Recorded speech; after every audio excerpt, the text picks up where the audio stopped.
put a toe tag on Victor Wembanyama and the Spurs, and slam that drawer shut. Because the Phoenix Suns just performed an alien autopsy at the morgue. Let's go!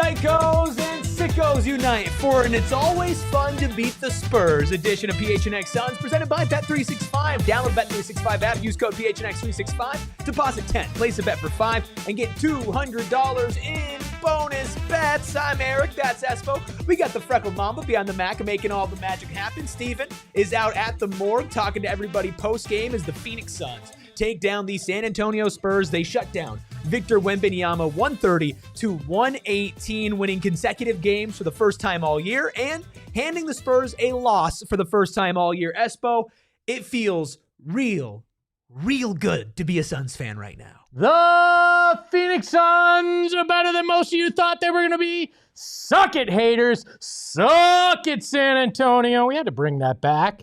It was a good night. It was the best night we've had this season. It's probably one of the best nights we've had since their 8-1 start last year. Yeah, I mean, you're right. And look, in the chat, we got a bunch of y'all showing up. Thank you all so much. Brian, Wow Factor, Mark, AJ, Aaliyah, Nandeezy, T, Ramon, Zeke, Heel Gang, Austin, Suns Geek. What's up, Suns Geek?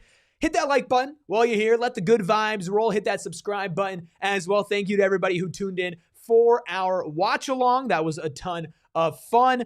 Espo, look, there were a lot of haters, and there will continue to be a lot of haters. They were there in the fourth quarter when they hit a speed bump. Yeah, and they were waiting. They were like sharks in the water. They smelled a little blood, but we kicked the shark in the face. A couple super chats to start things off here before we dive into it. Maria with a $4.99 super chat. Thank you, Maria. Says, can't stay, but let's go, Suns. Love the energy and defense. Have a great post-game PHNX fam. Thank you, Maria. Yeah, Maria, you're the best. Jeff with a $10 super chat. Thank you, Jeff. Says, the alien has fallen and can't get back up. For one night, yes. For one night, that is true. and that is a really big story that obviously we're going to get into here today. Victor Wembanyama's stat line tonight: in 34 minutes played, 9 points, 9 rebounds, 2 assists, 1 steal, 6 turnovers, 4 of 14 from the field, 1 of 5 from deep, and 4 personal fouls. Because of the game plan and how the Suns executed tonight, it is time to award our dude. Presented by Gila River Resorts and Casinos. You do you at Gila River Resorts and Casinos. Visit playatgila.com for more details. Don't you mean you dude you? You dude you at Gila River Resorts and Casinos. It is head coach Jordan Ott, his first dude of the night award. Espo, we've heard a lot about the plan when it comes to injuries this year, but the plan to shut down Victor Wembanyama was immaculate from Coach Ott tonight. Can we put that picture up one more time, Ayrton? There's not a man that looks like he belongs in a bowling alley more than Jordan Ott. That sweater looks like it would fit right on Jordan Ott here. But tonight, he belonged in the lab because he was cooking.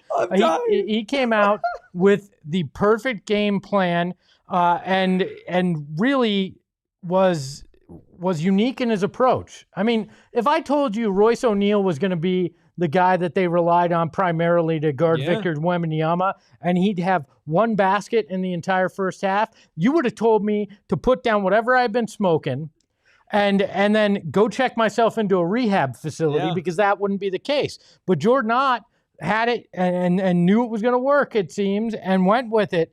And their rotations on defense, everything was spot on. They knew that they were going to have to let the others beat them, and the Spurs couldn't. They could not hit a shot in that first half, despite Victor Wembanyama trying to get him some good looks there, and it was a spectacular game plan. And then on the offensive side, this is the same game plan they've been running, and they've been getting good looks, and they finally converted over the last 2 games. Yeah. 17 of 50 from deep in 2 different games this season, but the last 2 games, they've hit those 3-pointers. They've hit the open looks, and that changes everything, changes the whole dynamic when you convert on those shots that you should. Yeah, I mean, look at the game tonight. San Antonio didn't hit threes, and the Suns did, and you see the result. You know, you mentioned Royce O'Neal guarding Wemby. I think the really interesting thing is that they threw a ton of bodies at him. Royce was guarding him. Grayson was guarding him. Colin Gillespie was guarding him. Devin Booker was guarding him. Mark Williams was guarding him. Ryan Dunn was guarding him. It was fresh bodies in and out, and they weren't always throwing double teams. It wasn't like Wemby, like he got a lot of attention. There were a lot of double teams. He kicked out to open shooters, but a lot of one-on-one defense, a lot of pushing him and making him feel physical. And as soon as the game started, Wemby was out of rhythm, and he was never really able to get into it. I mean, he took 14 shots, but he was not imposing his will on this game. And yeah, he sleptwalked into 4 blocks and a steal, but even defensively, it felt like Wemby was not a non-factor tonight, but certainly wasn't the best player on the court for San Antonio. Both sides of the ball for Jordan Ott, the game plan was immaculate. Called timeouts at the right time, made subs at the right time. The out of timeout lob to Mark Williams was fantastic. This guy has pushed all the right buttons this season, and sometimes you push the right button, but the machine doesn't work. The last 2 games, it's worked, and by no surprise, those have been the 2 best games of the season for the Suns, and the first time that they've won back-to-back games all year. One thing they did do with Wemby on the defense, too, is they flashed the double team at times. So it wasn't a full commit, which kind of forced the pass, and they got in Wemby's head. And Devin Booker got in Stephon Castle's head. Big time. And that's a big part of this as well, is they rattled the Spurs, a team that was 5-0, a team that was on the best start in franchise history. They rattled those guys, and I mentioned it on the watch along, but it's the old saying: everybody's got a plan until they got punched in the face. The Suns smacked the Spurs in the face in that first half, and they didn't really have a full counterpunch in that second half. So the Suns walked to the 130-118 victory. Yeah, and I think the Spurs are a really well coached team, but Jordan Ott outcoached Mitch Johnson tonight, 2 of the youngest coaches in the NBA. Also, look, the game plan was great, but it's on the guys to execute. Nobody was scared of Victor Wembanyama tonight. No. Nobody. Guys were attacking him when he was defending. And then on the defensive end, they were all getting up in their grill. Plus, you know, this is certainly a mindset and a game plan thing, but attacking Wemby on his blind side. Jordan Goodwin had a couple of balls poked out from Wemby. Like they knew what to do. Mark Williams, I mean, give Mark Williams credit, right? He either gets blocked or turned it over on one end. Wemby takes the ball, is dribbling up. Mark Williams catches up to Victor Wembanyama in the open court and knocks the ball out. That's a defensive mindset thing. And mind you, they did it without their best defensive player in Dylan Brooks, who was one of the best defenders of Victor Wembanyama last season. And offensively, they put up 130 points, 70 points at halftime, 100 points in 3 quarters without Jalen Green, who was their second best offensive player and could basically walk into 20 to 25 a night. I mean, this is extraordinarily impressive for the squad. Colin Gillespie continues to be really good off of the bench. Grayson Allen was 6 of 13 from the field and 5 of 9 from deep. Everybody played really well in their roles, but their roles were clearly defined. The substitution patterns were great. The play calling was immaculate, especially out of timeouts. And San Antonio did not know what to do. They just didn't. This is the difference between having a coach that is in sync with his players, that adjusts, and not.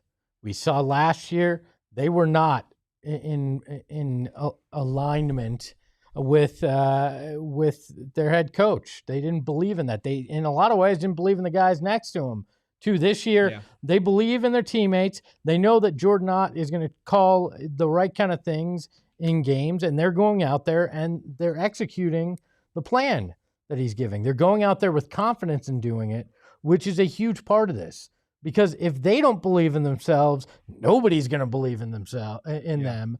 And they're going out there and they're proving it. Tonight was one of those statement games. We talked about in the offseason that I thought that there would be Sunday, Mondays, and Tuesdays where they would knock off really good teams because maybe they sleptwalked a little bit, those teams coming in. And they certainly got the best of the freaking Spurs tonight. This is a Spurs team mind you, that won 5 games in a row for the first time in franchise history. Started 5-0 for the first time in franchise history. Again, a franchise that has had some of the greatest teams and the greatest players in the history of this sport. This is a San Antonio team that had Victor Wembanyama as the favorite to win MVP, DPOY, and Most Improved Player. A San Antonio Spurs team that, yes, they were still down De'Aaron Fox.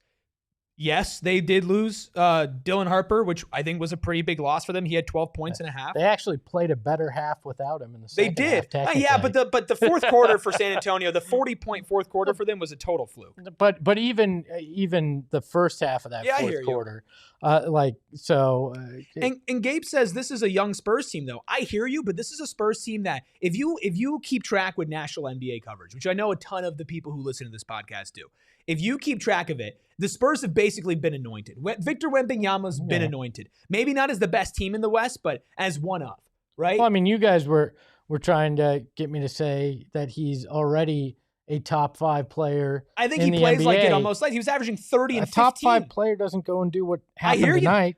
I hear you. You know, like that's that.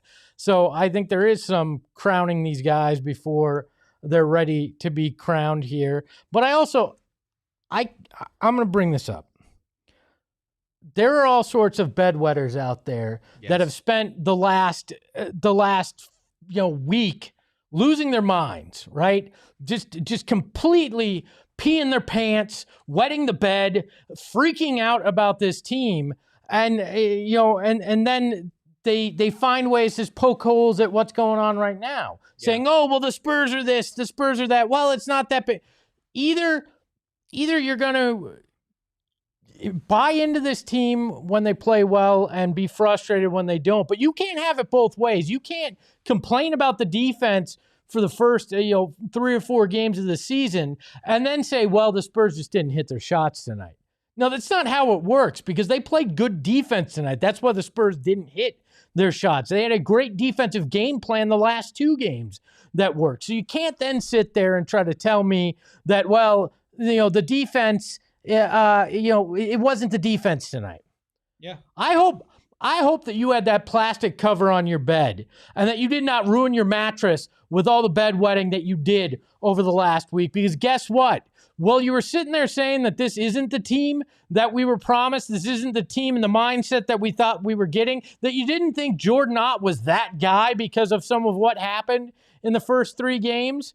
They're living up to the promise. Now, this won't be a straight line up. This isn't going to be a 55-win team, but you cannot sit there and freak the hell out after 5 games and then not give them credit over the last 2 for what they were able to do. Yeah, a couple super chats here I want to get to. Brian, we're going to save your super chat for later. I think it's an interesting conversation, but the vibes are high right now. Bobby with a $4.99 super chat says, our team defense frustrated Wemby and Booker single-handedly made Castle crash out. This is the brand of basketball we're all here for. Let's effing go. Yeah, I mean, this is what the Dillon Brooks identity, right? This is the defensive identity, the thorn in your side identity. Arizona 88 with a $4.99 super chat says, Phoenix Suns coach Jordan Ott reminds me of Sid from Toy Story.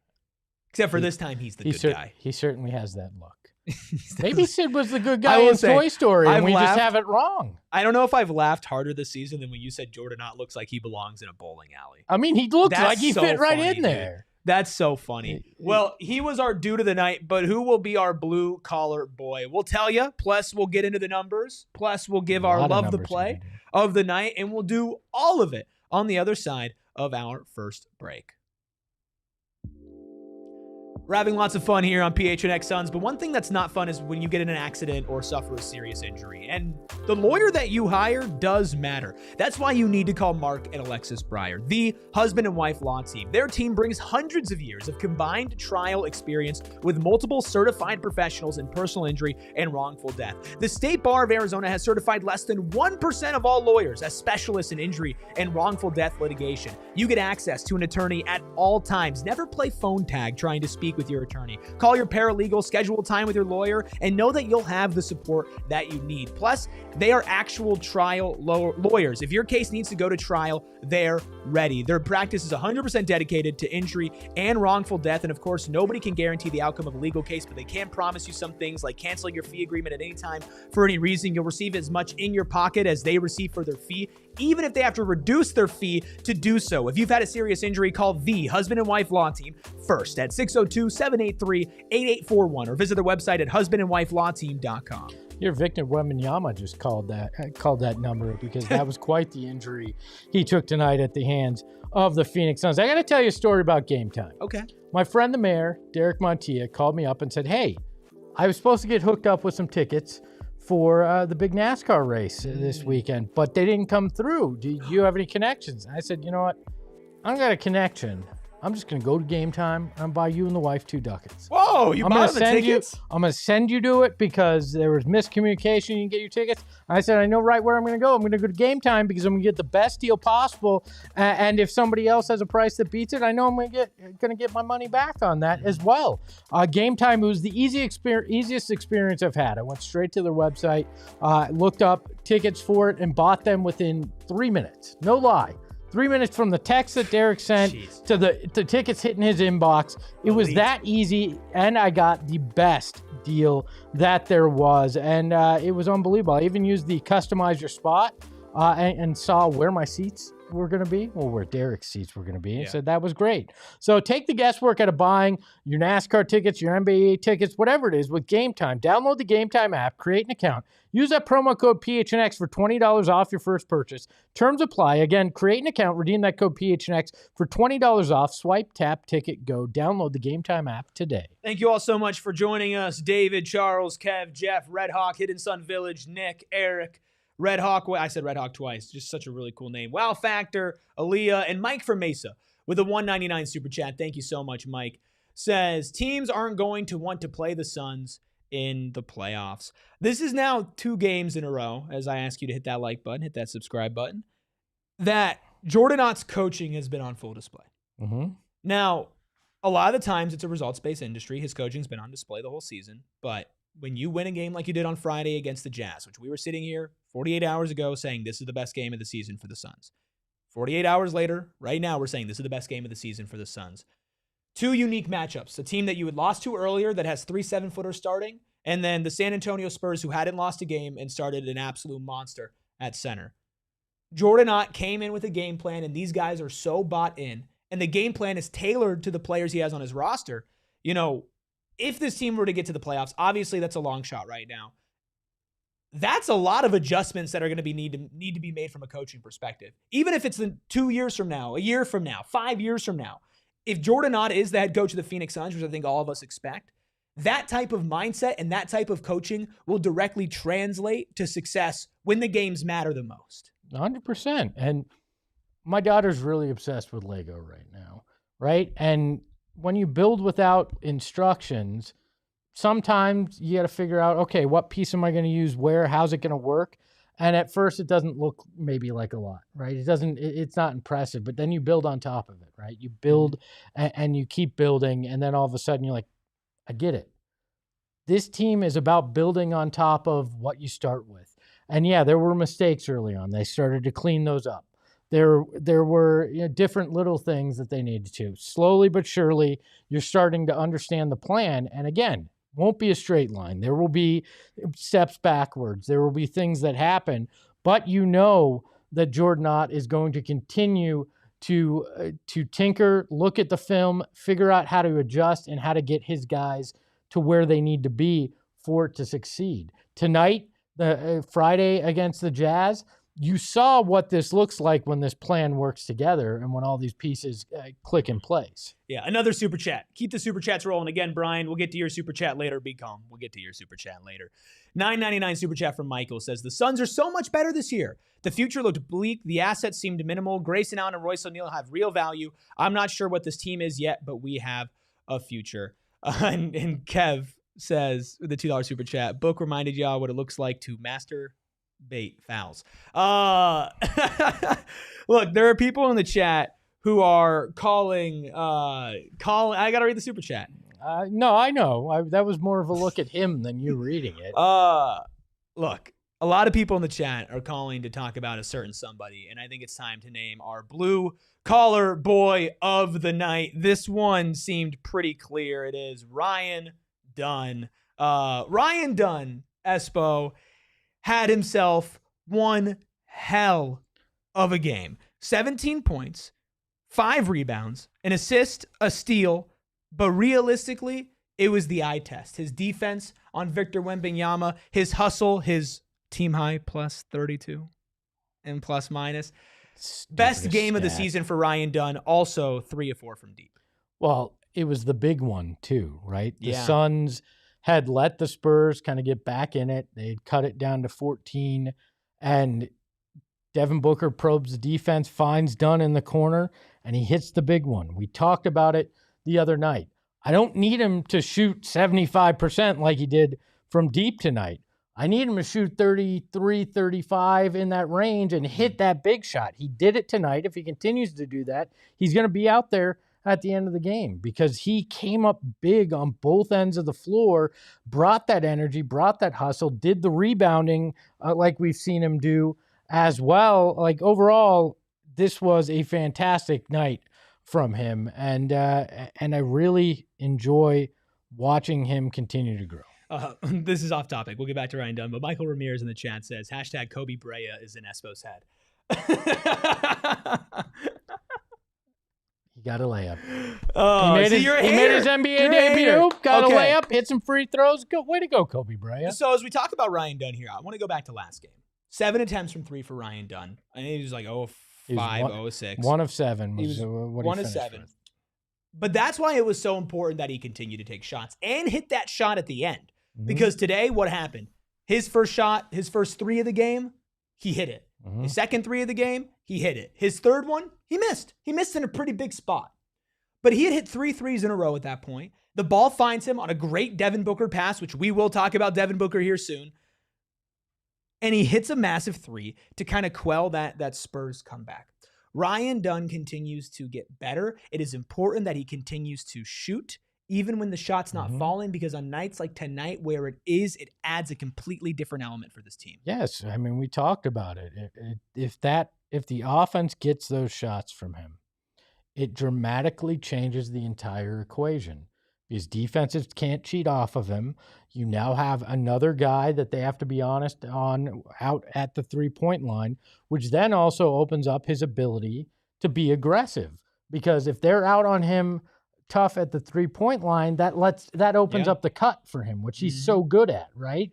So it changes and adds an entire different wrinkle in the Suns' offense if he's capable of doing that on a regular basis. And he's part of why this team shot 57, almost 58% for deep and was in the 60% range for most of this game.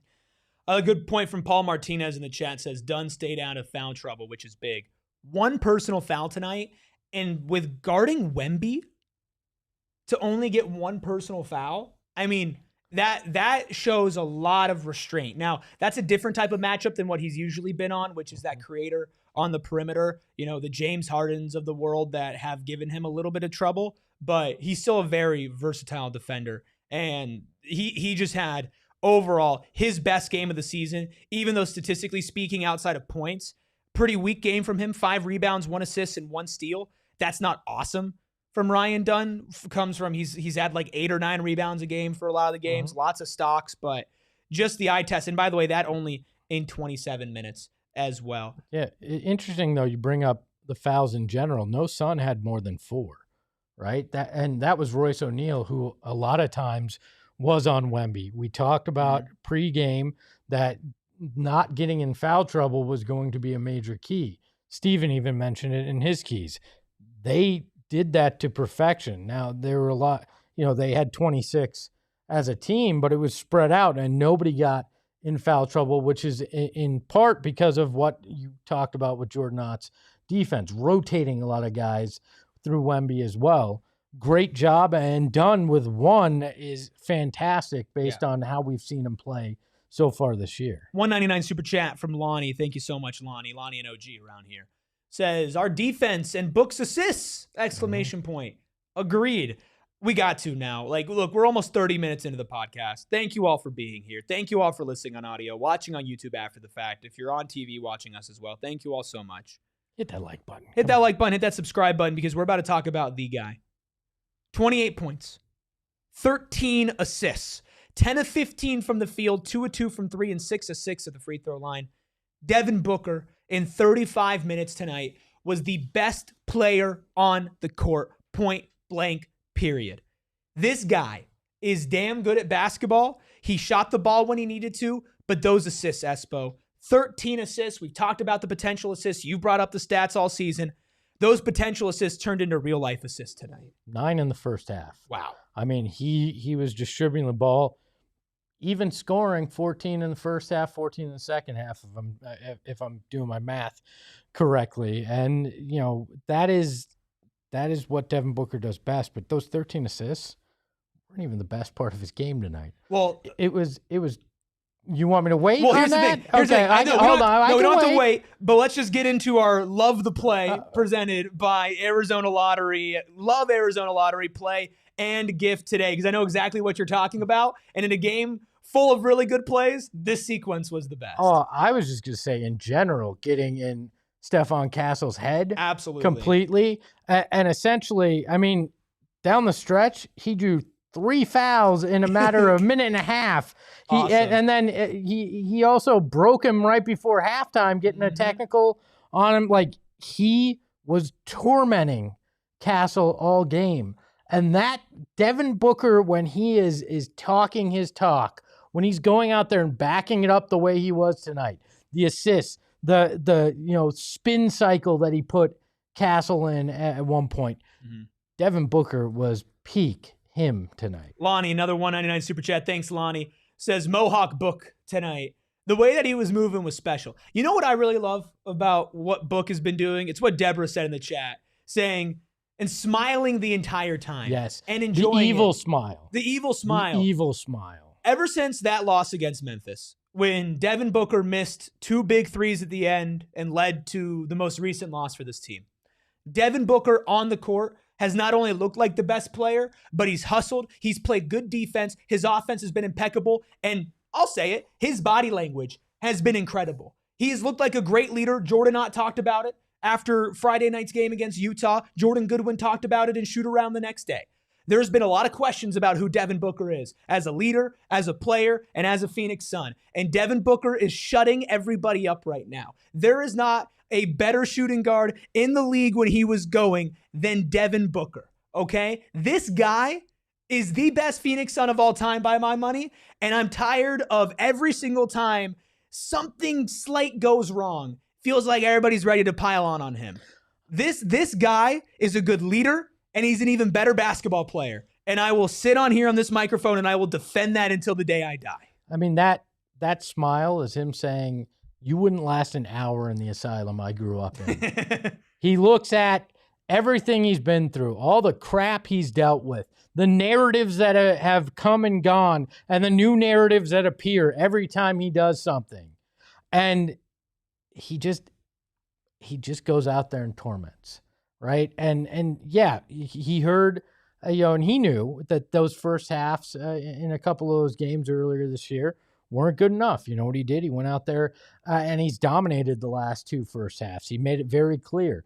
Devin Booker knows exactly what he's doing. He knows how to torment the defense. He knows how to use everything he's learned along the way. And now he's one of the most dangerous scorers, but he's also one of the most dangerous passers in the league. And this is why the whole freaking out about point book was stupid to me, because this offense is not predicated on Devin Booker having to bring the ball up all the time, not predicated on him necessarily initiating the offense, but it is predicated on him being the fulcrum that everything works from, and that he can get those assists and that he scores in a multitude of different ways.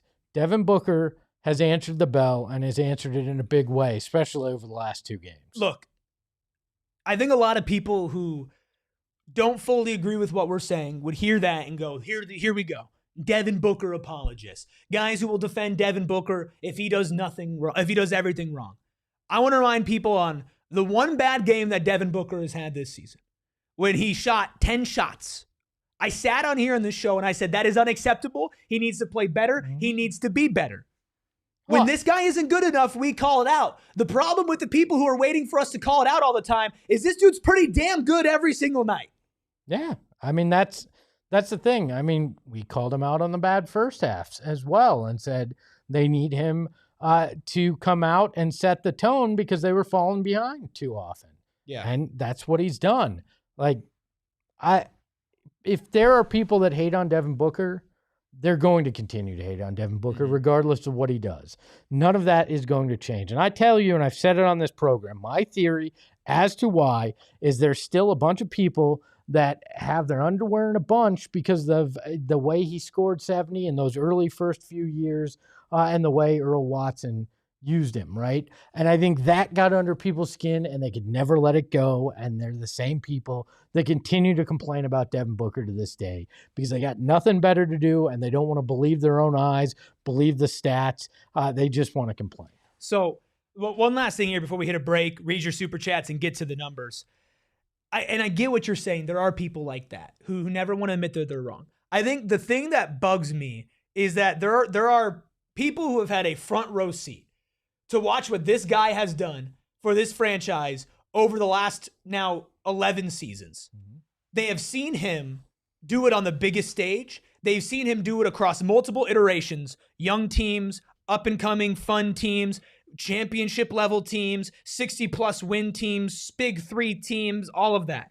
And at his lowest points, he's averaging 26-8. You sit there and have a front row seat and you still can't comprehend how damn good this guy has been and will continue to be. And I'm tired of the leadership crap. I'm just tired of it. A leader goes out there and performs the way that Devin Booker did on both sides of the ball tonight. He played great defense tonight. He dove on the court. He had the hustle.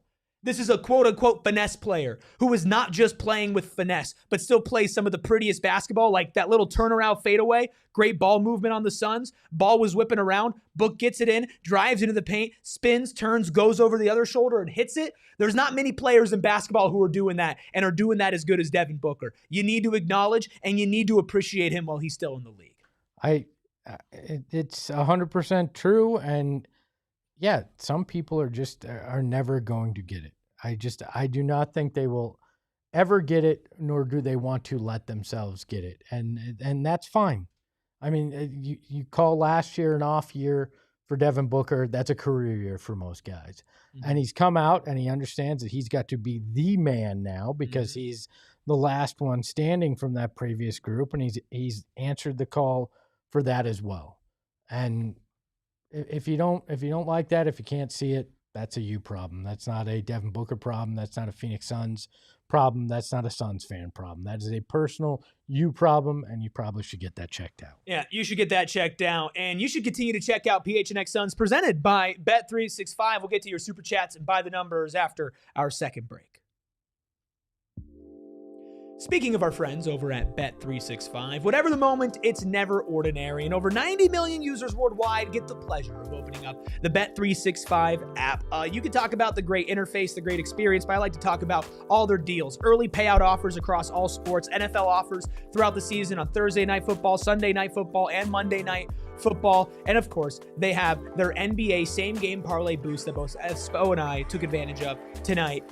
New customers now get $200 in bonus bets when you bet $5, win or lose. Sign up, use code PHNX365, deposit 10, place a bet for 5, and get $200 in bonus bets if your bet wins or loses. Bonus bets can be used on spreads, totals, player props, futures, and more. Whatever the moment, it's never ordinary at Bet365. You must be 21 plus and physically located in Arizona. If you or someone you know has a gambling problem and wants help, call 1-800-NEXT-STEP, text NEXT-STEP to 53342, or visit promgambling.az.gov.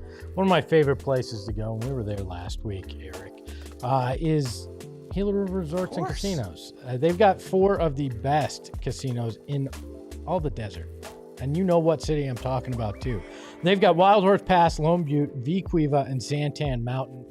And it's some of the best experience you're going to have here. You want a staycation?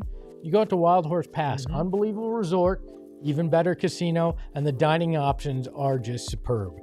You want great casino gaming floors, live table games, over 4,500 slots and live table games. You can go to Lone Butte, Bequeaver, or Santan Mountain. You are going to have everything that you need when you go to Gila River Resorts and Casinos. You can go big and go home or winner, from upscale to approachable, from classy to casual, from bar to bar none. Their selection of dining options are always in good taste as well. So you do you at Gila River Resorts and Casinos. You're going to visit playathila.com for more details and check out some of the great upcoming shows that they have. I'm going to see Ben Folds this December out there. You can come too. Hit that like button, hit that subscribe button. Thank you all so much for spending your Sunday night with us as the Phoenix Suns beat the San Antonio Spurs 130-118, moved to 3-4 on the season after 2 consecutive victories. Play Golden State on Tuesday. Can I answer one thing from the chat? Sure. Mike in the chat saying it's come on guys, this is one game from Book. I assume he's talking Book, even if it's one game from this team. Really? We understand, but if we're talking Devin Booker, it's not just one game. It's a career of this. This is the guy that we continue to see. He continues to show himself. He continues to prove himself. And every time somebody wants to say something negative, he finds another way to show up and take another step. He has proven now that he's one of the best passers and assist guys in the league.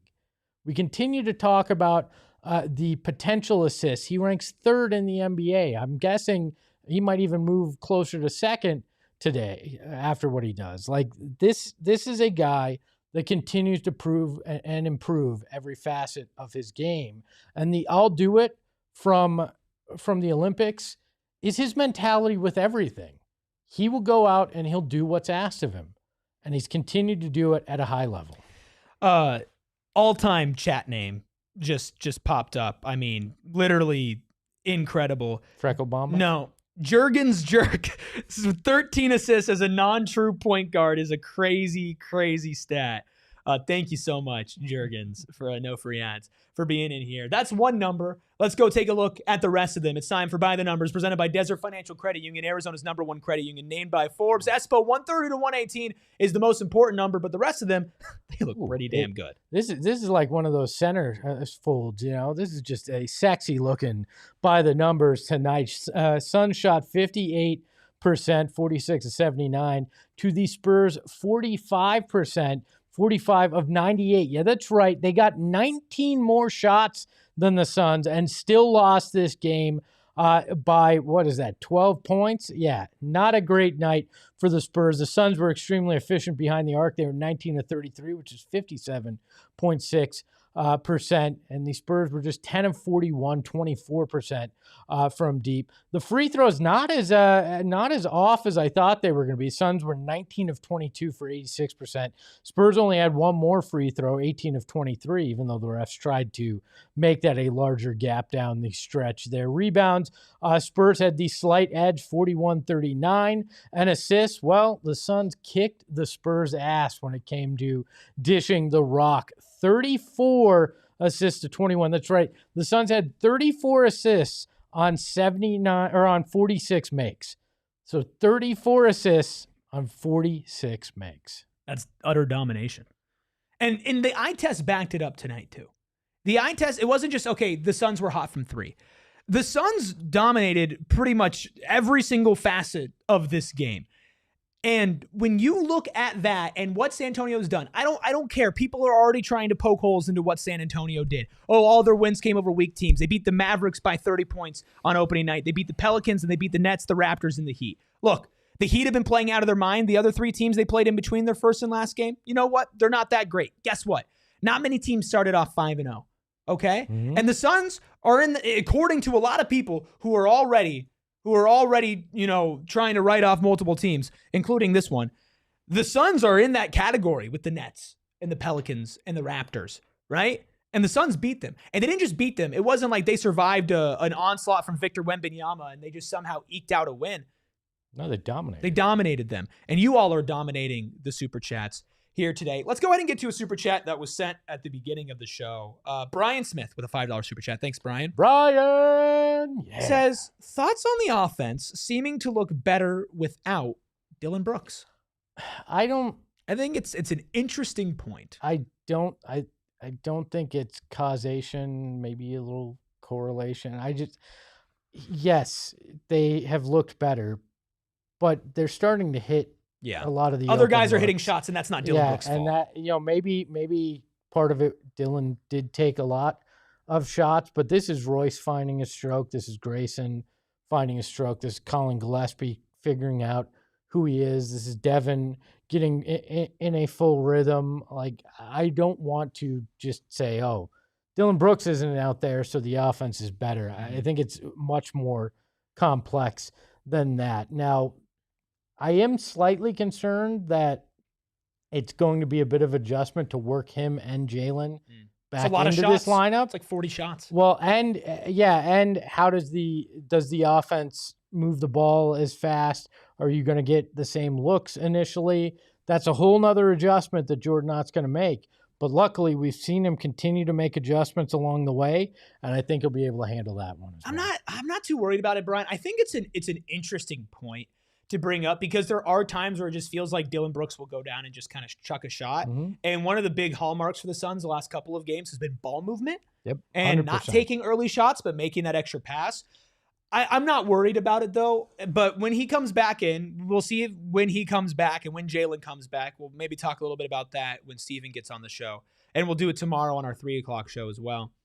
You know, it's going to be interesting to see how they fold into the offense. But remember, Jordan Knott tailored an entire offseason of work towards having Jalen Green and Dillon Brooks. I think this is good. The offense looks like this, and it gives these guys confidence. But realistically, everybody's still playing mostly out of position besides Devin Booker, who will be the number one option no matter what. Well, and you also have tape to go to these guys and go, look, this is what the offense looks like when it's humming. Let's make sure we continue to do more of this because that ball movement is what it's predicated on. Well, and Sean points it out that sometimes when Brooks was chucking shots, it's when the Suns needed somebody to take shots. Yeah. Now, again, I think there are some where he didn't need to do that, but you look at like his shot attempts, it was okay, somebody needs to shoot, but again, I think that they proved the process is over the player tonight. Some more super chats that we'll get to here is we'll get to Steven when he's able to call in from the morgue.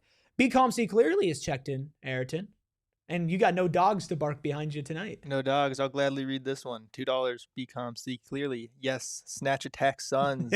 Clap, clap. Heart emoji. Booker cake. Oh, salute emoji. Oh, so many snatch attacks tonight. Snatch Attack Suns. That's going to stick. Snatched Wemby's Take chain. that as you will. Julius Dow with a $4.99 super chat. Thanks for being here, Julius. Says, man, love the ball rotation leading to open threes, communication on defense, timely doubling on Wemby, and Book showed Castle he's still got a ways to go still. I love the mental torture. Dude, Book was so in much his fun. head. In his head so much I was singing on the watch along. Yes. So much so that we might actually get fined for. In his head. I mean, granted, I don't know that they'd be able to tell that what song it's supposed to be. What? I know what the song is. Let me say this get those up to 100 likes, and we'll do something special for you. We're at 85. Oh, right okay, now. something special. Yeah, Austin special. says Mark Williams also wasn't starting when Dillon Brooks was starting, so correct. That is also part of the offensive power. Free Minds, so the 199 super chat says Timothy Booker. Yes, even though his name isn't Timothy, it is now. Isaac with a 499 super chat. Thanks, Isaac. Says Booker is the chosen one, and he will take us to a chip. I feel like KD held who he is back. I'm done with the KD stuff, man. I don't care at this point. Not our problem. Devin Booker is Devin Booker. He's always been Devin Booker. I don't think as much as having KD, it's that, if you have another superstar on your team and somebody that realistically is better than you, because Kevin Durant is a top 10 player of all time, the pecking order of things just naturally gets messed up. Book is still Book. Sometimes addition by subtraction is a real thing. Lonnie says keep singing. Eric Rodriguez, good name, says Uno, him, Booker, crown emoji, Book emoji. Yes. Lonnie with a 199 super chat says besides KJ, Book is the most loyal son ever. He's definitely the most loyal son ever. Alvin Adams as well. Alvin Alvin Adams, some Al love there, McCoy, too. Devin Booker. Oh, Al McCoy is the most loyal son ever. That is true. So Bobby with a 499 super chat. I'll do this one. I think what we're seeing is Book slowly morphing back into who he was during our finals run. Combine that with maturity he's developed. Look out. I agree. This is very much a reemergence of some of that we saw early on from Devin Booker as well. He is getting into that mode, and he's getting into that effort mode as well. So I love it. I love it from Devin Booker. I love it from a lot of these guys. We still got more to get into. And we do? Yeah. What? We do. And Steven? And Steven. Man, you guys are getting a hell of a deal. You're paying $0 and you're getting all this great stuff. Well, they got to do What a They got to do a couple things. What a deal. They got to hit the like button. Oh, you better hit that like button. They got to hit the subscribe button. We're 5 away from having 100. Oh, and we'll have a special treat for you. Oh, yes. If you get 100 likes before we get to the other side of our final break. Actually, if you get to it. No matter what. If you get to it before the second ad read. Well, get to Mountain America Credit Union and get the Suns card, because Mountain America is the exclusive home of the Suns card. You can get these elite cards from the official credit union of the Phoenix Suns. Available as both a debit and a credit card. Ooh, debit and credit? Debit and credit. Ooh. And that debit you can pair with a MyStyle checking account to unlock extra benefits. Things like mobile phone protection, restaurant deals, identity protection, telehealth access, offers on travel events, loan rate discounts, and so much more. That's just the debit card. Then you can go to the credit card side of it. Oh, hell yeah. No annual fees. Available as a low rate, cashback, or rewards card option. Ooh, I'll take all of them. You can take all of them if you want. Mountain America is here to guide you forward on your financial journey, no matter what your financial journey holds. Go get your Suns card today. Go get your Mercury card today as well. Apply at any Arizona branch. Visit macu.com/suns to learn more. Insured by NCUA. Terms, conditions, and exclusions apply. Loans are on approved credit. Make my style your lifestyle at Mountain America Credit Union. You know that moment, that one where you realize you left your sunglasses at beach? Me do that all the time. Happen all the time. Or on roof of car. Me don't drive car, but other people drive me. Big Bird drive me around. I left it on roof of car before. Or at gas station. Well, I've been there too. I love my Shady Rays sunglasses. I wear them because things are bright in desert, and me love them. Unbelievable. I found Shady Rays. It changed the game. These sunglasses are made for real life. Seriously, good looking, polarized, durable, and not stupidly expensive. Nobody likes stupidly expensive. No stupidly expensive sunglasses. Here's the wildest part though. If you break them, even on day one, me break lots of things. Just look at cookies. Shady Ray will send you brand new pair, no guilt trip, just replacement. Now I wear my sunglasses without fear. And we've teamed up with Shady Rays to bring you exclusive offer. Head to shadyrays.com, use promo code PHNX. 35% off polarized sunglasses. Try for yourself. The shades rated 5 stars by over 300,000 people and like one Muppet.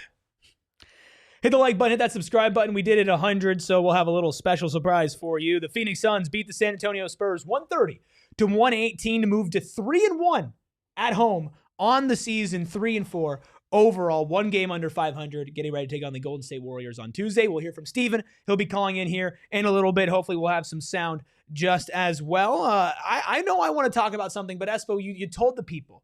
You said if they get 100 That's likes, what I just did. What they got, I did the that was the it? Nookie Monster. Oh, yeah. that was. They were calling for it in what the a chat. disappointment. Yeah. I thought you had like something to like. Well, yeah. What a disappointment. You do I'm something kidding. then. You Okay. dance. I would like to talk You don't steal about Mark hold on. Williams. Your bit is don't stolen steal- like a you don't cookie out steal- of a cookie jar. Yeah, that's what the hell is that? Cookie. What is this, Eric? Mute this man. Mute this man. Eric Rodriguez says, why though, Espo? Because the people demanded it, and I do No, it. I'm kidding. I love Nookie Monster. Nookie Monster is struggling to turn into Cheech Mary. Yes, I sounded like Cheech from Cheech and Chong at the end. It's tough. That loud. It's taking the toll on it. Okay. So. Can we talk about something? Please, can we talk about something? Please. That is the point of the show. Okay. Because I have beef and a conspiracy theory. Ooh, beefy conspiracy. Beefy conspiracy theory. Beefy. Hit me with it. What did the NBA do to the footage of Mark Williams blocking Victor Wembanyama? I can't find it anywhere. What? He didn't block Victor Wembanyama. Shut up. Yes, he did. It did He not blocked happen. Victor Wembanyama. Mark Williams did it early in the game, and not even the Suns account posted it. I have been trying to find this video since it happened in the first quarter. If anybody can point it to me, anybody can point me to it, I would be very appreciated, because I think the NBA completely snuffed it, put it out, said can't have our sweet Prince Wemby getting blocked on the timeline. Ayrton, I didn't see anything. See, he's gaslighting me. Did you? I'm getting gaslighted. I don't know what either of you guys are talking You guys about. are all gaslighting me. There was no block Okay. on Wemby. Okay. There It was wasn't. early. It was in the first quarter. It was the first stint in the first quarter for Mark Williams, and he blocked Wemby pretty early on in the game. He had 2 blocks. You probably think it's the Berenstain Bears, and it's All right. So like Fruit of the Loom, by the way, had the cornucopia on it. That is a fact. Okay. Can we talk about Mark Williams though? 25 minutes yes, we tonight. can. Not a great stat line. 7 points, 7 rebounds, 2 assists, 1 steal, 2 blocks, 3 of 5 from the field, 1 of 4 from the free throw line. One of his most underwhelming games, statistically speaking, even from when he was coming off of the bench. But I still felt like he played really good at the center position tonight. Really good. His energy, just the fact that he's back there and people, it keeps the offense you're going against honest, because they know that Nick is back there, or excuse me, that Mark is back there. I keep doing that. Mark is back there, and it's that's a big factor. And he took advantage of the moments that he had. I mean, he was 3 of 5. So when he had Nice when he had run a in shot, that third quarter yeah. there. Yeah. He's that lob threat, so that also keeps the defense honest as well. The 7 boards were the most of any Phoenix Sun tonight, and he did it in 25 minutes. And that steal on Wemby was huge as well. Sean says it's not in the official NBA highlights. Eric might be onto something. And I know you guys are like having fun and gaslighting me, but we know it did happen. And I need to see it, because I'm like, ooh, we're going to make a short out of that. We're going to post it on socials. Mark Williams blocks Victor Wembanyama, and it's nowhere. How is blocking Wembanyama not at least clipped? Not even like our guy, like Ridiculous Cage on Suns Twitter, clipped it. Literally nobody clipped it. Nobody clipped Victor Wembanyama getting deleted by Mark Williams. I'm gonna make this very clear.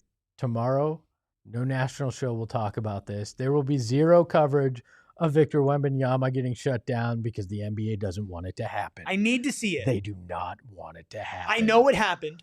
We all know it happened. I need it. It's this erasure. They want Victor Wembanyama to be the next thing. Maybe he used one of those rays from Men in Black. I mean, it is alien technology. Maybe he's going to wipe this clear of everybody's brain. Nobody will remember this performance. Yeah. Maybe that's it. This is the game that gets dropped out of my prediction. I only had 81 games. This is it. They're going to wipe this clean. It's never happened. Okay. Let's talk about the rest of the center rotation. I'll hand draw it for you tomorrow so we can show it. The best offensive center on the court tonight, Espo, was not Victor Wembanyama. It's Royce O'Neal. No. It was Nick Richards. 10 points from Nick Richards, 3 rebounds, 2 assists, 4-6 from the field. 11 minutes from him, and he was not scared of Wemby. Hit a little mini Jimbo over him, took it to the paint, dunked on Dylan Harper. Dare I say a good game from Nick Richards before he forgot how to play basketball in the second half? You can say a good first half from Nick Richards. Yeah. And then he tried to go full Chernobyl and melt down in his minutes in the second half. But he came out and was a big reason they were able to stretch that lead and that they could withstand a Spurs run in the second half, because they built the lead in the first half, and he deserves a lot of credit for that. He was spot on in that first half. Yeah, it was a really good stint from him to contain Wemby. I think somebody in here said it, like, Nick went from a not so great starting center to a really good backup big in spurts. Too much of Nick Richards is exactly that. Too much. Let's talk about the other center / power forward on this roster. 14 minutes from Oso Guidaro, 4 points, 5 rebounds, 2 assists, and a block, but 3 turnovers, 2 of 5 from the field. I'd say an interesting game from Oso. Some good defensive highlights, hit a floater, but still the least adept offensive player on this roster. I mean, we know that that's his limitation, and from his shooting perspective. Still, you can tell he's a good passer. I do like him playing with another big more than I like him being the main big, but if that push shot, that floater isn't going for him, you're going to have a lot of difficult nights when it comes to him. Tonight, you could hide a lot of that in a lot of ways, but those 14 minutes, 3 turnovers in those 14 minutes and only shooting 40% from the field, that's tough. Yeah, it is definitely tough. That's why the development of Kaman Malawach is so interesting, because that's almost like if you had to, like the ideal version of Kaman Malawach, who did get some minutes tonight, and we'll talk about the young guys in a little bit, is the perfect center to pair next to Oso Ighodaro. A 7+ foot tall demon who is skilled and ideally, as the Suns said, that they believe he can shoot threes next to Oso. So Oso offensively at the 4 doesn't hinder you as much. And then the switch defense, the perimeter defense from Oso would go so well with the rim protection of Kaman Malawach. I think that would be a really ideal combo for these guys. I think overall the Suns feel pretty good at center. They also feel incredibly good, Espo, at backup point guard. 22 minutes, 15 points, 4 assists, a rebound, a steal and a block. Colin Gillespie is the stocks king over here. 5 of 10 from the field, 3 of 7 from deep for number 12. He is the perfect backup point guard in the modern NBA, and he has been a godsend to this team, especially without Jalen Green. Well, he's been a quintessential blue-collar boy. I mean, you could almost every night you could put him in that conversation on this program. He goes out there, he hustles. The 3-point shot has looked great, but what floors me every time is his ball handling ability. It has been impressive to watch what he's able to do, how he can probe the defense, and then how he can find somebody on the other side of the court. I have been extremely impressed, and I know people thought maybe it was a little bit of overhype in the offseason, suggesting he could be in the most improved conversation, but I certainly think if he continues to play even at 75% of this, he will be in the conversation for most improved. He's been that good and has made that big of a difference in the Suns being able to be close in some of these games early and win over the last few. Meatloaf with a great comment says, Gillespie has the stuff, man. I don't know what it is, but he's got it. And confidence. He's got that dog. Colin Gillespie is a dog. He's a dog, but like the offensive process too. Can we talk about his handles? I mean, the guy's getting pressured. Yeah, I did. Like no, 2 but minutes like ago. a little more. Like he's getting pressured full court. Yeah. Like hard. And he is navigating perfectly. Mm-hmm. He had one turnover there. I think it was Stephon Castle forced a turnover. And besides that, he has just been a really solid pure point guard. Like the shooting is great. The 3-point shooting is what's going to keep him on the court. But the playmaking specifically with some bigs as well, finding the right read, throw some bounce passes in there. He's always in the right spot, and he's always finding guys at the right spot. He's never stepping too much on the game saying, oh man, Colin Gillespie's taking too many shots. Like, did you think he took 10 shots tonight? I didn't really think he did. No, I mean, but he's taking them at the right time. He's taking them when he's open. Jeff in the chat says, I'm sure Nash has been helping Colin, and I'm sure that's part of it. I mean, that as in his role as an advisor, I'm sure Steve Nash is trying to tell Colin and the other guards, here's some things that you should look for, how you can probe a defense. But you can't teach some of what Colin's been doing. Now, his fourth quarter was a little rougher than you probably want. Yeah. And it got a little messy in general in the fourth quarter. But those little intangibles, he has them. And he is a guy that from the first time we met him at Summer League last year, he was very confident. He said, I think I'm the kind of guard that can help this team. This was last year, and he's finally getting to fulfill it this year. Colin Gillespie's averages for the 2025 season so far, of course, now the Suns have played 7 games. Through 7 games, he's averaging 11.2 points per game, 5.7 assists per game, 3.5 rebounds per game, and shooting 42.9% from the field. From deep, he's shooting 40%. This guy is a demon. He's a demon off the bench. And we have some sound from his head coach. We'll hear from Steven, but we are going to do it in overtime. If you're watching on television, the party always continues over at gophnx.com, which of course means we're at overtime right now, which means you have to hit that like button, hit that subscribe button, hit the join button, become a member like Buddha and Jeff and Bees and Aaron, all in the chat right now. And let's get to 200 likes. I think that's a pretty decent ask. Let's get to 200 likes here. If we add 3 subscriber club members, something else will happen on this program as well. Oh, I want to know what it is. You'll find out because Okay. you're doing it. Huh? I'm not eating a shoe, Espo. I'm not putting a shoe in my mouth. It won't be. I'm not doing it. Let's go. Let's talk about a couple other guys here before we hear from Jordan Ott. Grayson Allen and Royce O'Neal, the vets tonight, combined for 28 points. That's 17 from Grayson Allen, 3 rebounds, 3 assists, 6 of 13 from the field, 5 of 9 from deep. Some pretty audacious threes from Grayson Allen. Royce O'Neal, in another start today, 11 points, 6 rebounds, 4 assists, 2 steals, shooting 3 of 5 from deep, 4 of 6 from the field. Plus 21 for Royce, plus 17 for Grayson Allen. I know you're not a big plus-minus guy, but I think the eye test backed that up.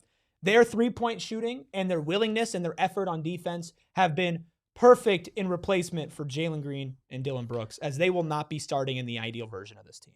No, but if you're getting this kind of production, and maybe not at this volume, but this kind of production from Grayson and Royce behind the arc with that second unit, it's over. Things dramatically change for what you're looking at for this season. And yeah, some people say, well, maybe Royce can become trade fodder, and maybe that's the case. Maybe that's how you wind up gaining some assets in the long run. But he and Grayson could make it very tough for the team to even consider that, because if they play like this, especially when they move the bench, you're going to win a lot more games than maybe we thought were possible. You might be buyers at the deadline. You'll see. Obviously, their three-point shooting has been great. We've been talking about the three-point process here and getting these open looks. It feels like they're finally starting to fall for the Suns. Jordan and I talked about that three-point shooting process in postgame. That's been consistent. I'm not sure that that's just a one-night thing. Again, it's a process-based philosophy that you have to find high-quality shots. If they protect the paint, if they put 2 on the ball, if they put 5 around Book, we'll take the highest quality shot that's available that's not in the paint. I think that's going to be something we figure out game to game. Obviously, that's what they do. They have a big guy down there that patrols the paint. It's hard when you get in there. You can feel the guys where we're even searching, trying to keep our dribble alive, knowing that if any shot that goes up, he's going to get a piece of it. So, again, great job by our guys knowing exactly who to attack, when to attack, and when you would put paint pressure and he's in there, then spray it out and trust your teammate. And again, 34 assists is a good number. I think that's part of what made this game plan so brilliant tonight. It wasn't that you avoided the paint altogether. You used it to your advantage. They were slashing, and the second they got that attention, they were finding the guy out on the perimeter or moving the ball around. I think a lot of teams get hesitant to drive into the lane against Victor Wembanyama just because he can block those passes. Yeah. They did fantastic tonight, and those 34 assists are a testament to just how smart the offense was this evening. We have a gifted membership from Kara, who's a member in her own right. She has gifted one. It has gone to Static Black in the chat. Thank you so much to Kara for gifting a membership. If you're a member, you can also gift memberships as well, and you could just become one by hitting join right there next to the subscribe button, which actually should already be hit. So it should be right next to our channel name. Would love to see Static in here. Static, hit a special emoji that you get access to now, including the SMW emoji. Suns must win. And they did win. And they won because they shut down Victor Wembanyama. Jordan talked about their defensive process tonight versus Wemby and those players executing it. It's a tough cover. And, it puts a lot of pressure. He does. Wemby puts a lot of pressure on your paint. So do the rest of those guys. Like, Castle is downhill into your guts of your defense. So just overall, Royce taking that matchup, that's not an easy one. Just his physicality, all the guys. Anyone that got on him, Goody was on him for a little bit. Of course, our bigs. Just their overall intention to keep them out of the paint. Once they put it on the ground, we know that they want to get into the paint, and then when they spray it out, just get there and know who you're closing out to. So great job by the group, taking care of our own paint, which is what we've been hammering since day one. The defense was spot on tonight. I had my questions early on when you saw some of what they were attempting early and what they were trying to do. I was like, is this going to work? But they protected that paint, like Ott was saying. They did exactly what they needed to, and it wasn't just Mark Williams and Nick Richards. It was everybody doing that. I mean, you even brought up Grayson was willing to go up against Wemby. Grayson Like, lifted his arm up and got underneath. Yeah, like that was a team effort on the defensive end, and it was a smart way they went about it. Obviously, a big part of that is Ryan Dunn, but it's Ryan Dunn's offense that has a lot of people's eyes and attention, and just his overall development on both sides of the ball. Ott talked about his confidence in that development. The greatest way to enhance your confidence is to prepare, and he's put the work in. So, look, you can fake it for a while, but in this league, where you're out on the floor, mano-a-mano every night, if you haven't put the time in, the work in, good chances are that it's not sustainable. And his work that everyone has talked about for both years here in Phoenix, and I'm sure in his college career and high school careers, he's a worker. And, his growth you can see on nights like tonight. And we're going to continue to need even more. I thought he had a big three in front of their bench to kind of stabilize this. But he's going to be there. And the piece that a lot of people miss is Book hit him. And, again, that's Book's confidence in him. So not only do you have to prepare to grow your own confidence when a teammate like that throws you the ball, that means he has confidence in you. So I thought that was a good sight to see. It helped stabilize it in the fourth quarter. But again, his work will always be where he generates his confidence from. Much like the Suns, it's not going to be just a straight line up for Ryan Dunn. He's going to have 1 of 7 nights, but then he'll have nights like tonight, where he's 3 of 4. It was Kellen Olson who tweeted it and talked about how important it was for Ryan Dunn to not just get benched after one bad game or banished to the shadow realm after one bad game like he was last year. This is what a good coach does. A good coach probably called him out last night or yesterday morning. It was like, hey, man, last night you were 1 of 7 from deep. We need you to be better. I like the shots you were getting. We need you to keep taking them, but we need you to hit them, right? Here's what we can do to get you there. Now you get to tonight and you highlight the work. You highlight the process. You highlight how you get there. Ryan Dunn is going to be a good player in this league, and he's going to stick around. The three-point shot is not always going to be 75% from deep. But I don't think it'll always be 1 of 7, and that's the important part. And you hope it kind of levels out, and you can live with a 1 of 7 game if you get nights like tonight where he hits the big one for sure. But yeah, you're right. This is what a good coach does. You will call people out when they have a rough time. You'll talk to them and you'll say, here's how you improve. You don't give up on them when things get a little rough, and they haven't. And he is growing in that confidence, and he's gaining, as Ott said, the confidence of his teammates, because Devin Booker could have looked him off, even though he was sitting in that corner, but he didn't. He trusted him in that moment to hit the big shot when Devin probed the lane and pulled Victor Wembanyama off of him and hit him in the corner. Yeah. We talk about Devin Booker. This is Coach Ott on Devin Booker's performance tonight. Yeah, it was great. I thought even in the first half, I think he had 9 assists in the first half. Just be aggressive. Be aggressive. Everything else will fall into place. They start showing bodies on him. Obviously, he'll spray it and make good decisions with it. So really complete game by him offensively. Overall, we had as a team, we had 34 assists. So any night you see that on the box score, it's usually a good night. Really good night from Book. The playmaking aspect of it, the system. We talked about the body language. But I think that his defense was really something I enjoyed tonight and something we enjoyed from the team. Book talked about it post-game about their tone setting on that end of the court.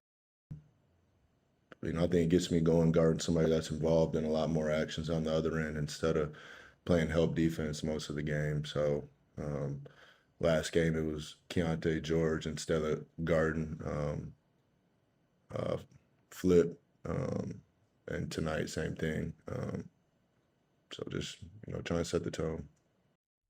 He's more involved. He wants to be more involved, not hit off ball. Yeah, and I think he can get more locked in with that too. I think that was part of what was going on with Castle too, it was both ends. They were going back and forth at each other, and Booker got the better of it. And tonight was a good night defensively. We have seen him play, not great defense, but good defense and energy. And now this team defense was really good tonight too, and that helps a lot because you trust the guys behind you. Yeah. And I think that's a big reason why Mark Williams has made such a big impact on that first unit, because these guys know that they got a rim protector, and that's not a knock on Oso, but you got him back there. Yeah, and with Book, it's funny he mentions wanting to be on ball more. I do think the biggest knock on Devin Booker's defense is something we even saw this season was he would fall asleep a little bit off ball. And I think it's maybe not as much falling asleep, but more like he's engaged into what's going on the ball that he forgets about his guy.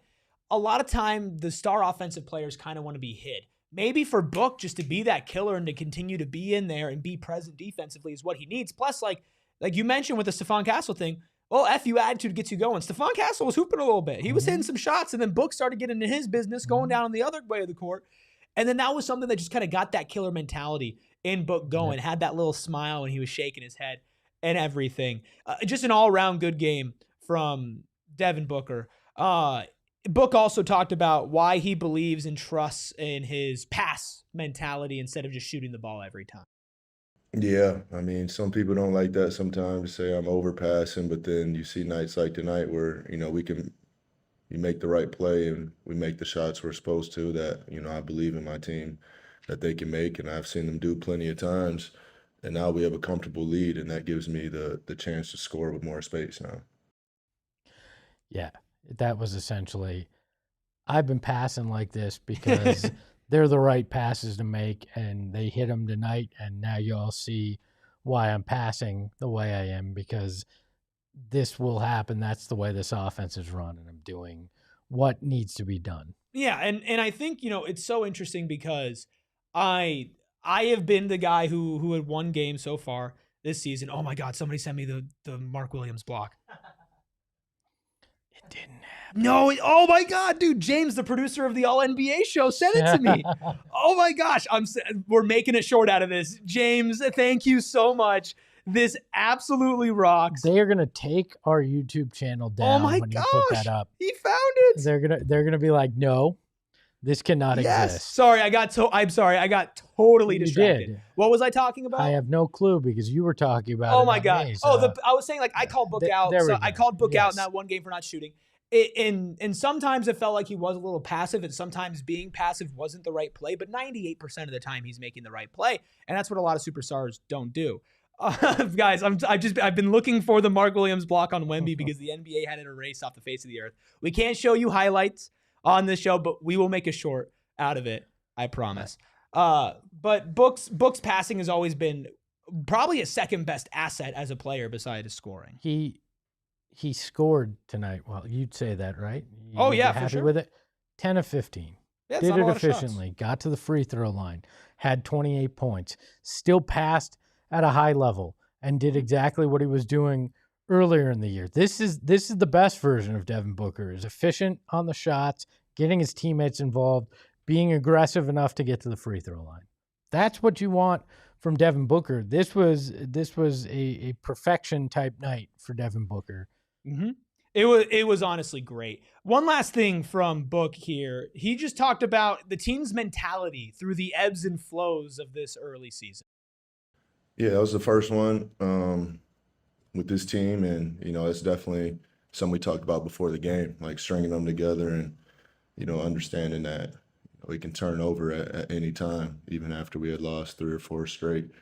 Just sticking with it, and we have the right locker room, the right mentality, even after our losses, where it's a place that you want to come in and continue to compete and get better. Yeah, they believe in themselves. They believed that the process was right. There was no questioning whether the offensive system, the defensive system was going to work. It was not an if, it was a when. Was it all going to click? And it has. Over the last 2 games, you've seen it. And this is why they have such belief in each other. And they obviously have an immense amount of belief in Coach Ott. And that can take you a lot further than just pure talent can at times. Now, pure talent will win out a lot when it comes to winning a title in a lot of ways, but you can get something very special when it comes to chemistry, when it comes to the right system. you can overcome a lot of flaws or a lot of things that people think are going to be to your detriment when you believe that much in a system, in your teammates, and a coaching staff. And it seems like they've got that going right now. I mean, yeah, they have the belief in each other. That's the most important thing. Like the actual most important thing. Because on these tough games, when San Antonio is starting to build a little bit more momentum and your bench is out there, like when Ryan Dunn's taking a 3 after he's 1-7 the night before, when Oso's open for a floater, when he hasn't been hitting them so far this season, when Mark Williams has a low-scoring first half, or Grayson Allen has missed a couple threes in a row, or when Jalen Green and Dylan Brooks are back and they eventually miss shots or have bad games. We've seen what teams not believing in each other can do. We saw that the last 2 seasons, there was no belief on the court. Maybe there was some belief in some individual talent, but there wasn't necessarily a belief in us, a belief in us as a unit. This team is all tied together. And I watched Nigel Hayes Davis's vlog in China. The guys are joking around. They're hanging out with each other. They like each other. That's important over a long stretch and travel. And look, we've all played basketball, obviously, like on different levels here. Some people have played pickup. Some people have played organized. Some people have played in college. You've played pro, of course. You play better basketball when you play with people that you like and you have good chemistry with. It's the same for all sports. You're just better when you're in an environment that you enjoy being in. Well, it's the same in everything. I mean, if you go to work and you don't like where you're going, yeah, you're gonna suck at your job sometimes because you don't want to be there. If you're just looking at the clock going, when's 5 p.m., when the hell can I get out of here? It's not going to be a good experience for you. It's not going to be a good experience for anybody. I've been there. I know we all have, and that makes it difficult. I mean, even in this stuff that we do, if there's tension between anybody, it shows. It doesn't work. I mean, hell, there were iterations of this show where you could see it in the past. Like that makes it difficult. And to your point, if you don't like that person next to you, why are you going to fight hard to actually make it work?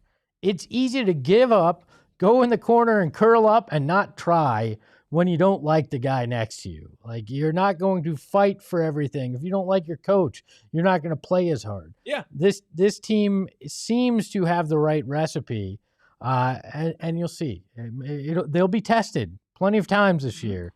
How do they handle it? Well, and then that comes back to what we started the show off with Jordan Ott. Look, you can have a great plan. You can put together a good whole, like, hey, we're going to do this, we're going to do that. If you go and you sit down and you talk to a guy and he doesn't like you or he doesn't believe in you, he's not going to do what you ask him to do. No. He's not, or at least he's not going to have the full buy-in. Or look, even on a basketball level, like, fuck a human perspective, on a basketball level, if you don't respect the guy telling you to do the basketball things, you are not going to do them enthusiastically. Or if you don't trust him, you're not going to do it because you don't think it's the right thing to do. I saw a clip. And the KD discourse is so tiring for me. Like, I haven't tweeted once about the Rockets. I got people still tagging me about it. Like, it is what it is. Kevin Durant and the Rockets can be good. Devin Booker and the Suns can be good. Like, these two things can exist at the same time. But it's true that what happened the last 2 years was not sustainable. There's a video of Kevin Durant walking off of the court and just being pissed at Mike Budenholzer. Brushing him off, not wanting to talk to him. Of course, KD said, you need somebody who can guard. Like, when that guy, even if he has a good idea, like, let's say Mike Budenholzer sits down and has a good idea of what to do against a team, but that relationship is already fractured and broken. Mm-hmm. Guys, especially stars, are not going to be listening to that. And one of the things is when your stars are not bought in, the rest of the team will not be bought in because you cannot win without your stars in this league. Devin Booker being locked in on both ends of the court, being a good leader and being a good offensive engine who passes, shoots, defends, does everything. That is why the rest of this team can fit in and give their all. If Devin Booker was showing up disconnected, hell, look at the Memphis Grizzlies, who I know we lost to, like, earlier in the week. But look at what's going on with John Morant. 1 game suspension. Dude's just standing over in the corner, has no hustle, no life, no heart, right? Him and Thomas Isolo are just not vibing, not mending. That team's going to implode, and it's not even 2 weeks into the season. Like, these are so important and such a big reason as to why these teams sucked the last couple of years. And we've seen this team overcome so much without their second best player for all these seasons. And now for 4 games in a row, their third best player. Yeah, and there's a reason that they say a coach can lose a locker room, because they can. You tune a guy out, and then it doesn't matter, to your point, what they're telling you. You're not going to be able to execute on any level of it. And yeah, that is Devin Booker's passing and passing to his teammates is part of leadership. Yeah. It's trusting guys. In a regular office, it's called delegating. In basketball, it's called passing the rock to him. And tonight he delegated to Ryan Dunn, who took care of business. He could have gone FU mode in that fourth as things started to slip and just chucked up every shot, but he didn't. He continued to lead, and that'll pay dividends at multiple times because he's trusted and believed in his teammates and did so even when it wasn't great over the first 5 games. And it paid dividends the last few and will continue to this season. Yeah. This was a massive, massive victory for a lot of reasons, right? What's your vibe check right now? Suns are 3-4. They're 3-1 at home. They have now won 2 games in a row. Day off tomorrow. We'll be live at 3. But then on Tuesday, they take on the Warriors, who have had their ups and downs so far this season as well. Golden State 4-3, coming off of 2 straight losses to the Bucks and to the Pacers. It's a road game for the Suns. They haven't won a road game yet this season. How are you feeling now as we enter officially, like technically the 3rd week of the season? Or 2nd week? I mean, they do the math. I don't know. They are who we thought they were. Yeah. They have had some goods. They've had some bads. They are hovering around 500. They easily could be 4-3, just like they're 3-4. And they're gonna have tough games against top teams in the NBA at some point. Now, maybe they can catch the Warriors, sleeping a little bit in terms of on the road on Tuesday, although I think it's a little bit tougher after what you just did to Victor Wembanyama and the Spurs. But yeah, they are exactly what I had thought and hoped they'd be at this point. Scrappy, hardworking, and Devin Booker's proving that he's one of the top guys in the NBA. If we want to be honest right now, the Phoenix Suns could be 5-2. Oh, yes. Look, but overtime loss to the Jazz and a 1-point loss to the Grizzlies. Like, look, you got blown out in the Clippers and the Nuggets game. For sure, those are L's. You move on. Back-to-backs on the road. At Jazz and at home against the Grizzlies, those are 2 games that were decided by a total of 5 points. The Suns they could easily be 5-2. They could be 2-5 though, easily too, because that Kings game, sure, they had to fight back and get in, and it was the last second. Like that's how close the margins are, right? Yeah, in the West, when we talk about playing and stuff, I mean, look, those 2 games at the end of the 2 games matter, right? If this is a team that wants to make the play-in, wants to eventually make the playoffs, those 2 games could be the difference between being in and out of the play-in, or in the play-in and in the playoffs, right?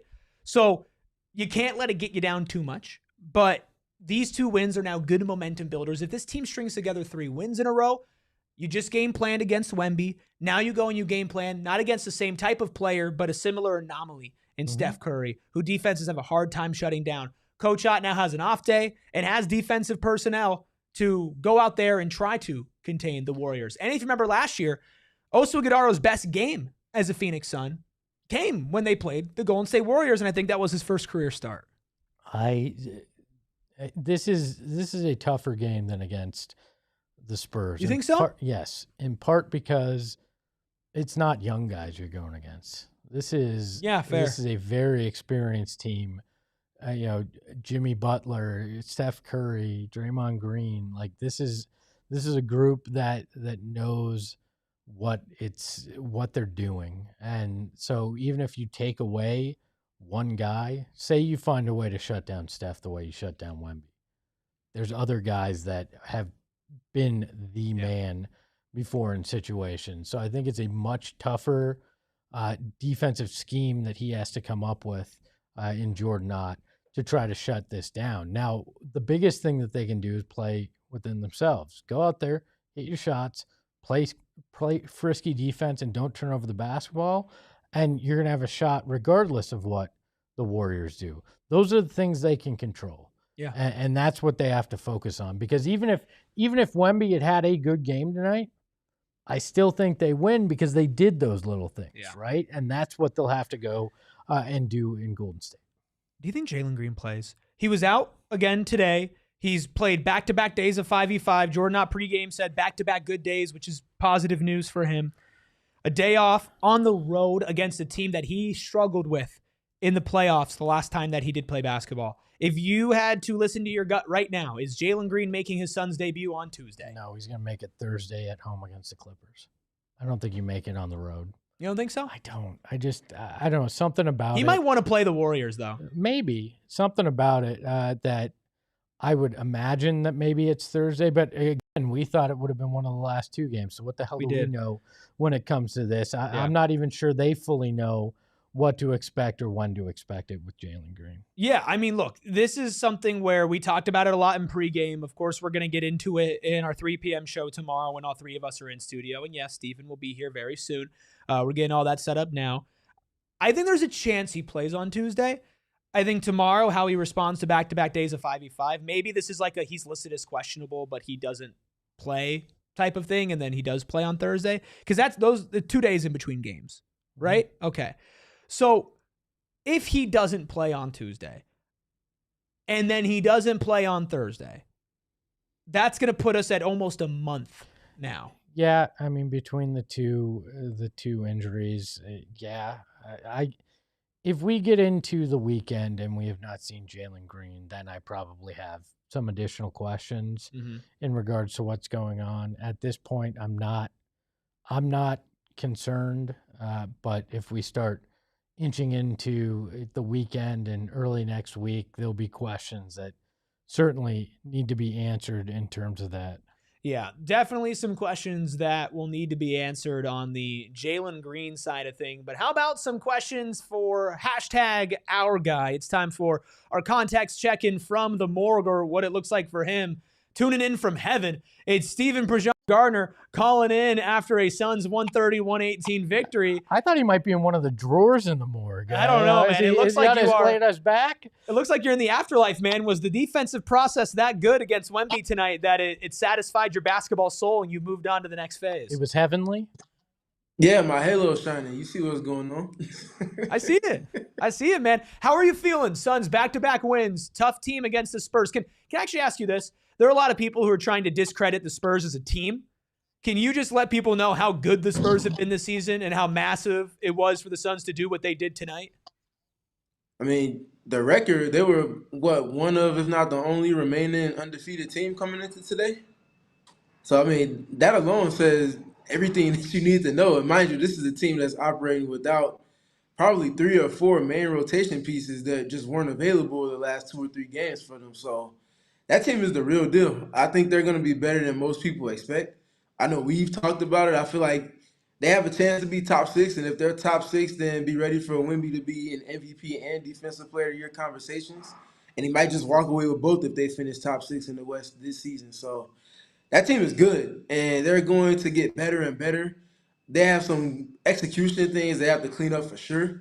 They kind of got away with some of it off of Wembanyama's greatness the first handful of games, but today's just wasn't enough as far as them not getting what they usually get from him in tandem with their execution not being there. So you can't discredit the Suns for doing what they did to the Spurs. The Spurs had a bad game, but they had a bad game because of what the Suns were doing to them. Let's talk about how they did it. When you look at the strategy that Jordan Ott and the Suns coaching staff put together against Victor Wembanyama, what stood out most to you from an X's and O's perspective? Well, Eric could attest to this. I spoke to it all summer, honestly, after they traded for Mark Williams and then went and also put the wings that they did around him as well. A lot of those wings can guard centers in a modern sense because most modern centers aren't true post-up threats, excluding Nikola Jokic and Domantas Sabonis and someone like Joel Embiid. Outside of those three, how many starting centers are putting guys in the post with intention to where you have to worry about them just killing you from the post? There's only a few. So because of that, if you have wings that have range and sizes and wingspans, they can hold up against the hits. If you can push them around and kind of dictate the terms of play and the catch points, you've done your job. And now you can keep your big out of action and not have to worry about fouling as much. But you also keep your big in a position to keep the rim protected and keep the paint protected and kind of organize things outside of primary action. So that's what we saw from them tonight. I talked about it over the summer. That's something that the Charlotte Hornets with Steve Clifford did when they had Mark Williams in the program and Charles Lee did it as well with Nick Richards and Mark Williams last season before both ultimately ended up coming over to the Suns. So it's not something that's foreign to those guys, but it is the first time that they've gone to these kind of great lengths with this group. And I mean, the proof was in the pudding for today. They showed up and they did it well. Wembanyama didn't score in the first quarter. Double teams were there. Activity was great. Yeah, the proof was in the pudding on both sides of the ball. Now, 2 games in a row, the Suns have been very effective from deep, moving the ball, getting good shots. Has it just been same old as far as the process goes? The only difference is guys are hitting, or is there something different the Suns are doing to uptick their three-point percentage? I think maybe what's a little different is more Mark Williams and what that puts pressure on the help defense to do when he's on the court and he's screening and rolling and playing a dunker spot, and the kind of gravity that comes with that presence that he has around the rim. That frees up guys for like Royce O'Neal, who's been one of the best three-point shooters in the league so far. That frees up guys like Grayson, who's for his whole career been one of the better three-point shooters. Obviously, it even helps Devin Booker at times. So I feel like it's the uptick in minutes for Mark and him spending more time with some of those main rotation types of lineups in tandem with the brilliance of Devin Booker. And it's been time to have conversations about his playmaking because it's not just these one-offs where he's having a 7 or 8 assists or 7 or 8 three-point assist type of game. He's genuinely gone from making the right pass to manipulating the game. And I feel like I've been a broken record for the past season and a half now in saying that, but he's truly that. You don't get to these numbers that you're getting from some of their periphery players without someone at the helm that's accepting of that attention that they're getting and constantly making the right play. This is why kind of after those first couple of games where people were asking for him to take more shots and things like that, I was like, yeah, you can say that in one breath, but in the other breath, what is that setting a tone for with his teammates? And how is that ultimately playing to him? And I feel like we saw kind of the proof of that in today's game. Well, it feels like the last few games have just been a culmination of Jordan Ott's offensive system finally just getting some of those shots made that they were missing early on. It feels like we've seen parts of all this, and the last 2 games, both sides of the ball, you've seen it really come together and come to fruition. Yeah, we have. And I think this is the team that's starting to find their groove in terms of what their identity is. And I think it started after that game against Denver, but included some of that game against Denver itself too, where the defense was solid and the numbers kind of backed that part up for each of the games, including that Denver game, every game that's come since then. They've turned corners in terms of the execution of what they want to do on defense, but they've also scored the ball more in a more sustainable manner. And I think them being able to set their defense more, them being able to get into their pressing a little bit more has helped for just the defense to sustain. And when the offense is creating the shot quality that it is, in tandem with the defense being at the level that it is, these are the routes for them to be successful, even with the slim margin for error that they have, put in tandem with the kind of injury adversity they've been working up against this past week of games. So they're operating in a very good space. There's clearly belief in what it is the coaches want them to do and their ability to execute it. And it feels like all of those things are kind of coming together in one. I got a question for both of y'all too. Oh, Let's go. We can start with Mr. Ruby. Thoughts on Ryan Dunn from today's game, Eric? The floor is yours. I think it was best game maybe as a Sun ever. Obviously, the rebounding, the passing numbers, he's done better, but 17 points for him, trusting his three-point shot, which he was 1 for 7 the night before, comes out, hits a big one right off the bat. His only miss comes in a pretty big opportunity, comes down the court, hits another one there. Defensively, extremely versatile, guarding Wemby, guarding on the perimeter, not fouling, just doing a little bit of everything. I feel like maybe this isn't the peak of what we could see out of Ryan Dunn, but it's damn near close.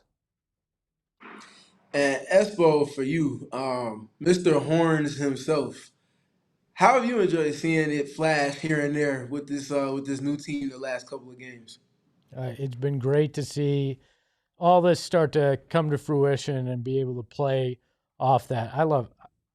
I love what I've seen from Jordan Ott's offense, and it's such a breath of fresh air compared to the lack of movement we've seen over the last couple of years when it comes to a Suns offense. And what I love, and you talk about it, is Devin Booker going out there and doing the little things, probing the defense, finding his teammates, and showing that leadership like Eric and I were talking about to continue to pass it to his teammates, knowing that eventually these shots would fall, that 17 of 50 from deep wasn't going to be the norm. I couldn't be more enjoyable. I couldn't find the offense more enjoyable than I did tonight, for sure. I think maybe the biggest takeaway from this first handful of games, even with the record included and with the injury adversity included, is that there's proof of concept for them. And I think for a new team and a new coach, having that to be something internal that you can point back to now on film and on clips and off of the vibes from these games as well. Anytime you're out of alignment with that for whatever the reason might be, whether that's something your team's doing or something opponents are doing, you can always come back to that. And I think especially for a rookie head coach, having that so early in the season and to have the seeming buy-in that he has from his players as well, it says a lot about his leadership. It says a lot about how he's allowing for the players to all be themselves. And again, we don't want to victory lap about anything because they haven't done anything yet, but I feel like they're ahead of where I imagine they will be in process, even if the record is maybe a game or so behind what I was hoping for them to be at this point of the season. What's y'all kind of take your thoughts on that? I think that we can't act, to your point, like they've made it, right? There's going to be a lot of ebbs and flows this season. What I think, you look at these two games and you go, this is what it can be when you're executing and doing things properly and executing on all levels. Now, we know when you have a talent deficiency, and let's be honest, they still, against a lot of rosters, you're going to have to hit that perfection to be able to pull off games like this. That won't happen every night. But these two games give the hope that you are heading in the right direction, and as you continue to accumulate talent, that you're going to be able to do something really special with what Jordan Ott can put together. Steven, we're going to hear more from you on tomorrow's 3 p.m. show with all of us in studio. We're going to take a look at the Suns' schedule, what they've been through so far, what's real, what's fake, and then we're going to look ahead to the rest of it as the Suns are now 3-4 after a 130-118 victory over the San Antonio Spurs. Of course, Steven will have more breakdowns that he'll be posting on Twitter, so make sure you give him a follow. Go ahead. Real quick. Appreciate everybody that's tapping in the chat. I can see some of the comments. I can't comment because my phone is not in my hands, but we appreciate y'all for showing up in droves in the way that y'all do, even for post game. So thank y'all. And make sure you show Steven some love at StevenPG3. That's Steven with a PH over on Twitter. We'll make sure to check in with you tomorrow and get your full thoughts here in studio. Appreciate y'all. All right. See you, Thanks, Steven. Make sure you give him a good follow. Espo, been going for a while now. Anything you haven't gotten off your chest that you'd like to? No. What time are we looking at? We're about an hour and 40 in. 10:15 at night. No, I think we can call it a good one. We've got our show tomorrow at 3 p.m. as you mentioned. We'll have Southwest Bias at 11 a.m. talking about this and the big Cardinals game. So plenty coming up tomorrow. He's ruined my mood. Go beat the Cowboys without Kyler, or maybe with Kyler, or he's gonna have a role. Or who fucking knows? He's not playing. Yeah. Make sure you follow the show at PHNX_Suns. Always having fun over on social, plus keeping you up to date with the latest news, injury news, reports, updates, everything at PHNX_Suns. Shout out hashtag confirmed handsome. Freckled Mamba behind the Mac. You can follow him at Freckled Mamba. You can follow me at ERIK. Hold on, who confirmed handsome? I did. Oh, okay. Hashtag Mamba is handsome. It's trending in the chat. Get in on the movement while you can. I'm not saying he isn't. I'm just wondering who confirmed it. I'm just saying. Hashtag Mamba is handsome is trending. Oh, okay. You can follow him at Freckle Mamba. You can follow me at ERIK, RUBY. You can follow Espo at ESPO. That's Espo. Find him on Southwest Bias, like you mentioned. And, of course, right here on PHNX Suns. And guess what? I'm changing the narrative. Adam Silver, you can't hide it forever. Mark Williams blocked Victor Wembanyama, and I'm going to tell the truth about it. Ahoy, hoy. We all silly like the mayor.